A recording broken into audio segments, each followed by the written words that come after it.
Mes salutations à tous, mes salutations frères et sœurs, c'est le frère Yende, l'un des disciples de Zoulasson.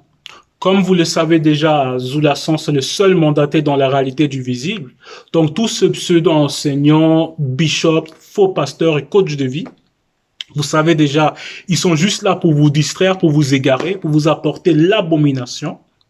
Donc c'est pas eux ou l'un de eux qui va vous guider vers l'ongela bundea, donc la vie sans fin, donc vers le salut, vers la sanctification. Donc, comme l'avez déjà constaté à plusieurs reprises, le seul enseignant dans la réalité du visible, c'est celui qui vous a apporté Bible. Donc, Kalatambale, le récit authentique, le livre de la vérité. Donc, Zoulasson. Il a aussi apporté plusieurs d'autres récits, dont notamment la démonologie. La démonologie. Donc, l'étude interdite de la science du démon. Et pourquoi toute cette présentation? Parce que Zoulasson nous l'a enseigné à plusieurs reprises. Le physique est le reflet du spirituel. Et comme ton corps physique a besoin de se nourrir pour rentrer dans une activité, pour faire du sport, pour aller au travail, pour aller à l'école, mais ton âme, ton esprit aussi a besoin de se nourrir, a besoin de la nourriture solide, a besoin du verbe de l'Oba, a besoin de l'enseignement. Donc, pour celui ou celle qui veut réellement avancer dans sa marche, qui est sérieux dans sa marche, c'est important que tu puisses te procurer Bible, donc Kalatambale et les autres rouleaux. Aujourd'hui, nous allons parler d'un sujet important, comme à notre habitude, parce que tout ce qui est marqué dans Kalatambale est important. Donc aujourd'hui, nous allons parler de l'un des initiés élus, donc de l'un des 12, du nom de Jacques, mais son vrai nom c'est Munanganda. Pour ça, nous allons lire à la page 782. Et le livre de Munanganda, c'est Appel à la conscience connue. Donc Munanganda a fait un appel à la conscience connue. Et nous allons lire au chapitre 5 à partir du verset 7. Et le titre, c'est Patience et prière. Je vais donc lire. Prenez donc patience, frères et sœurs, jusqu'à la grande consommation. Il y a point. Voyez comment le cultivateur connu prend patience en attendant que la terre produise de précieuses récoltes. Il sait que la pluie doit d'abord tomber. Prenez donc patience, frères et sœurs, jusqu'à la grande consommation. Comme vous le savez déjà, le verbe s'adresse constamment à une catégorie de personnes, que ce soit aux non-initiés graciés et aux initiés, ou aux non-initiés, aux blancs ou aux sans-mêlés. Le verbe s'adresse constamment à une catégorie de personnes. Ici, on s'adresse à une catégorie spéciale. On s'adresse à ceux de la maison. On s'adresse à ceux qui vont dire, en parlant de Zoulasson, grand frère, Mouledi. Donc on s'adresse aux membres de la famille. On s'adresse aux frères et on s'adresse aux sœurs. On s'adresse à ceux qui ont accepté le verbe. On s'adresse à ceux qui vont marcher selon la vérité, qui vont marcher selon le spirituel. On s'adresse aux frères et aux sœurs et on leur dit de prendre patience jusqu'à la grande consommation. Donc la grande consommation, c'est aussi la fin de ce que tu peux voir et concevoir. Donc ce que tu peux ressentir dans la réalité du visible. C'est aussi la fin de la réalité du visible. On te dit ici, frère, de prendre patience. Peut-être toi qui es là depuis des années dans la bergerie, qui prie, qui manifeste des bonnes œuvres, qui attend une femme, qui attend un homme, mais on te dit de prendre patience. Ou toi qui attends un travail, qui recherche un travail depuis longtemps, on te dit de prendre patience. Peut-être tu es humilié, insulté. Tu ressens l'oppression de ceux du dehors qui sont animés par des esprits de circonstances, des esprits guerriers qui sont là pour t'insulter, pour t'humilier. Et tu attends une certaine forme de paix. Ne te décourage pas déjà. Ne te laisse pas impacter par leurs paroles. Mais prends plutôt patience. On ne te dit pas de prendre ton mal en patience, mais on te dit de prendre patience. Et on te dit aussi, on te fait comprendre que la nature elle-même t'enseigne. Donc, observe par exemple le cultivateur connu. Donc, celui qui sait comment prendre soin de la terre. Celui qui va pas mettre de mauvais pesticides pour abîmer la terre. Non, celui qui sait prendre soin de la terre avec douceur pour rendre la terre fertile. On te dit de prendre, de l'observer, de prendre un exemple sur lui. Et on te dit, les cultivateurs connus qui va produire des précieuses récoltes, il sait néanmoins que la pluie doit d'abord venir. Donc la pluie va représenter le mundi, la pluie va représenter les verbes, la pluie va représenter l'enseignement que tu reçois. Donc attends l'enseignement.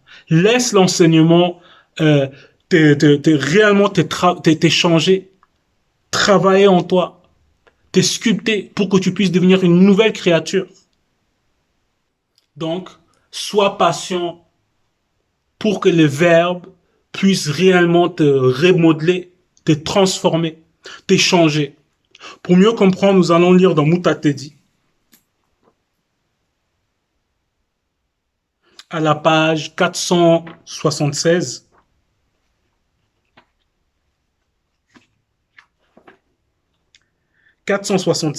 Où il est dit,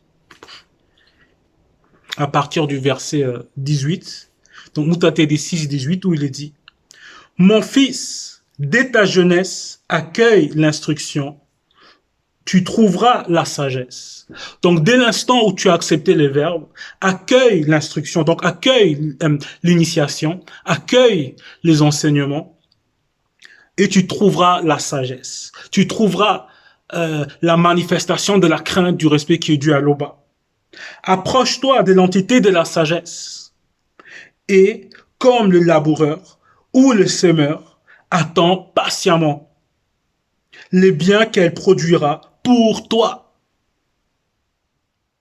Tu devras être un peu peiné pour être cultivé, mais tu profiteras bientôt de certains de ses fruits. Parce que le cultivateur connu sait que la pluie doit d'abord venir. Donc le verbe, l'enseignement. Donc avant qu'il y ait ce changement que tu attends avec impatience, laisse-toi transformer. Laisse-toi changer et apprends et observe.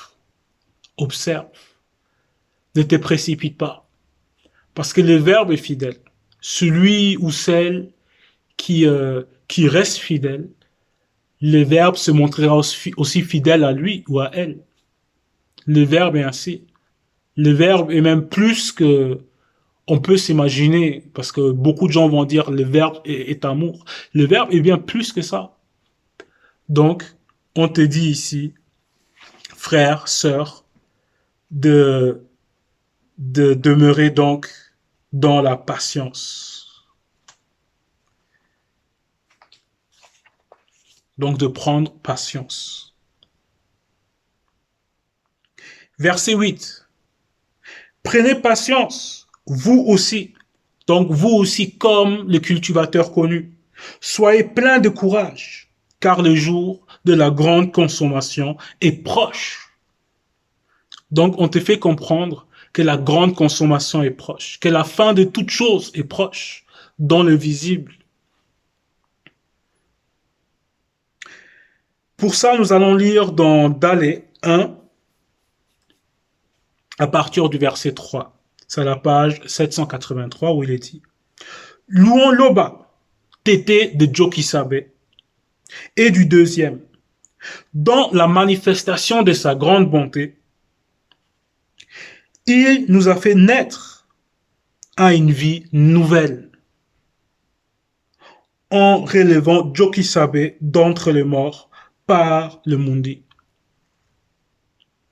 Nous avons ainsi une espérance vivante en attendant les biens que les verbes de l'Oba réservent aux siens. Ce sont des biens qui ne peuvent ni disparaître, ni être salis, ni perdre leur éclat. Donc on te dit d'être patient parce qu'on va te donner des biens qui vont pas disparaître, qui vont pas se salir, qui vont pas perdre leur éclat. Donc tout ce que tu peux demander, que ce soit une nouvelle voiture, une femme, un homme, un travail, ici on te dit que les verbes, donc les verbes dans la grande manifestation de la bonté de l'Oba, te donnera des choses qui vont ni disparaître, ni perdre leur éclat, ni se salir. Ta voiture, elle peut se salir. Une maison, elle peut se salir. Mais ici, on te donne autre chose, encore plus précieux. Verset 5. Le verbe de l'Oba vous le réserve autant que Mundi. À vous que sa puissance garde par la foi en vue du salut, prêt à se manifester à la fin du temps. Donc on te dit que la consommation est proche. Et on te dit de prendre patience. Parce qu'il y a le salut qui t'attend. À toi qui demeures fidèle. À toi qui aimes réellement le verbe. On te dit, la récompense sera plus qu'une nouvelle voiture, une nouvelle maison, un voyage au pays. Ici, on te parle du salut. Verset 9. Ne vous plaignez pas les uns des autres, frères et sœurs, selon ceux du visible. Sinon, Mundi Mabeko Kesedi vous frappera spirituellement. Ici, on nous fait encore comprendre que dans la spiritualité véritable, c'est pas comme dans toutes ces fausses croyances où il y a un lobby, où il y a, oui, je préfère tel frère parce que il fait partie de la même tribu que moi, parce qu'il parle le même langage que moi, parce que il est noir comme moi, parce qu'il est blanc comme moi, parce qu'il est sans mêlé comme moi. Ici, on te dit, ne vous plaignez pas les uns des autres, frères et sœurs, selon ceux du visible, sinon Mundi Mabeko Kesedi vous frappera spirituellement. Toutes ces choses sont à éviter. Tout ce qu'on voit comme anomalie dans la société actuelle, l'injustice, le Congo-ça, j'aime pas sa voix, j'aime pas sa tête, ou je préfère sa tête à la sienne. C'est pour ça, selon moi, lui ou elle a raison et lui il a tort. Parce que je préfère sa tête. Pas ce genre de choses dans la vérité. Donc il faut éviter de se plaindre, frères et sœurs. Il faut éviter tous ces genres de choses. Parce que c'est pas selon le verbe. C'est pas ce que le Mouledi, donc Zoula son t'enseigne. C'est pas ça qui va te mener vers le salut. C'est pas ce qui vient du verbe de l'Oba. Pour mieux comprendre, nous allons lire toujours dans Munanganda, au chapitre 4, à partir du verset 10, c'est à la page 781, et où il est dit, ne parlez point mal les uns des autres. Celui qui parle mal d'un frère ou d'une sœur, ou qui juge son frère ou sa sœur, selon le visible, parle mal de la loi. Or, si tu parles mal de la loi, tu n'es pas observateur de la loi, mais tu en juges. Le verbe de l'Oba est aussi législateur et juge et peut sauver. Mais toi, qui es-tu qui juge le prochain? Qui juge le prochain? Donc, Il ne faut pas se plaindre de son frère, de sa sœur, selon le visible. Cela ne veut pas dire que si tu vois ton frère commettre une anomalie, qu'il faut rien dire, qu'il faut pas lui dire frère, qu'il faut pas lui dire sœur, ce que tu fais c'est pas bon. C'est pas ça que Mouledi nous a montré. Ça ne veut pas dire ça. Mais toi, qui regardes ton frère avec la haine, qui regarde ta sœur avec jalousie, pour après parler sur elle, sur lui, en mal, c'est pas bon. C'est pas selon le verbe. Même beaucoup qui ne sont même pas dans la vérité ont compris ça, ne vont pas faire ça. Alors toi qui es frère, qui es sœur, tu peux pas te permettre d'agir ainsi. Tu peux pas te permettre d'agir ainsi. Verset 10. Mundima Bekokisedi est proche et prêt à entrer à nouveau. À nouveau. Parce qu'il est proche et prêt à entrer à nouveau. Parce que déjà dans les temps, jadis, Mundima Bekokisedi il intervenait constamment. Et nous savons que les verbes ne changent pas. Mundima Bekokisedi ne change pas. Et il est prêt à intervenir à nouveau. C'est pour ça qu'il est proche. Verset 11. Frères et sœurs, souvenez-vous des prophètes qui ont parlé au nom de l'Oba. Prenez-les comme modèle de patience, fidèles dans le combat spirituel. Mais il y a eu beaucoup de patriarches, beaucoup de matriarches qui ont été fidèles. On peut prendre par exemple Moto directement. Il a été patient lors de son passage dans le visible. Après la chute, il n'a plus péché. Il a été patient. Jusqu'à quand, on peut lire ça,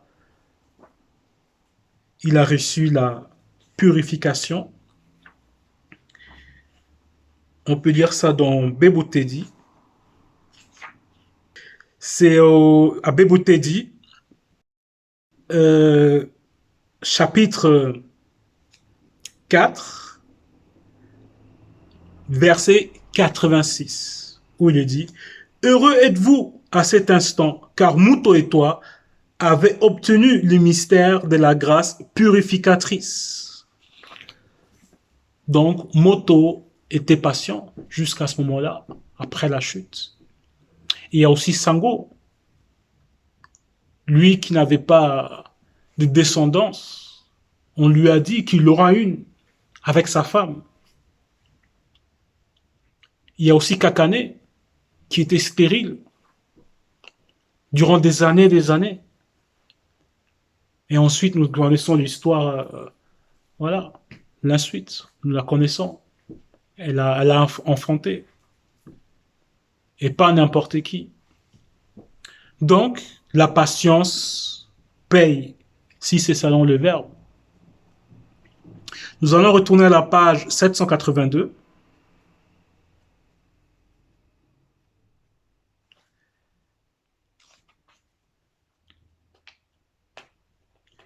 Au verset 12 où il est dit, nous les déclarons heureux parce qu'ils ont tenu bon. Parce qu'ils ont tenu bon. C'est pour ça qu'ils sont heureux. Ils sont heureux. Verset 13.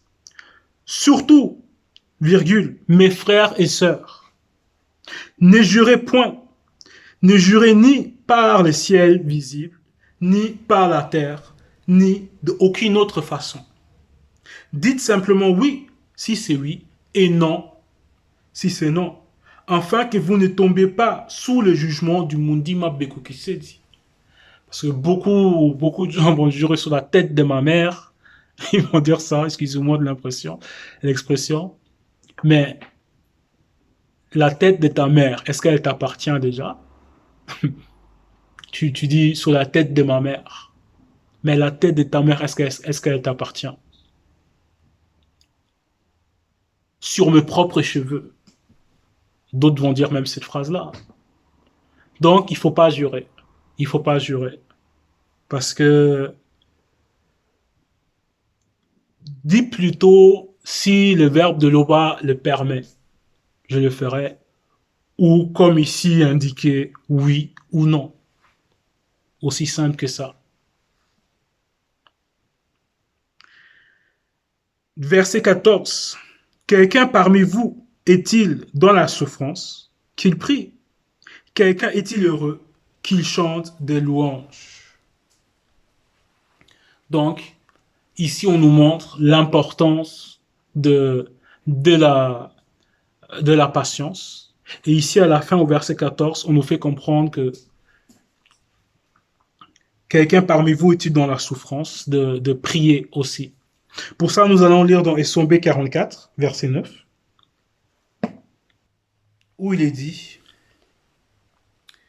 J'exhorte donc avant toute chose à faire des prières, des supplications, des requêtes, des actions de grâce pour tous les hommes non initiés graciés, pour le roi non initié gracié, et pour tous non initiés graciés qui sont élevés en dignité, afin que nous menions une vie paisible et tranquille, en toute piété et honnêteté. Donc, Munanganda a fait un appel par rapport aux frères et aux sœurs d'être patient, de ne pas se précipiter, de garder la foi, de mener le bon combat afin d'être déclarés heureux aussi, et surtout de prier en toutes circonstances, ou même de chanter. L'Oba est constamment glorifié, ainsi soit-il.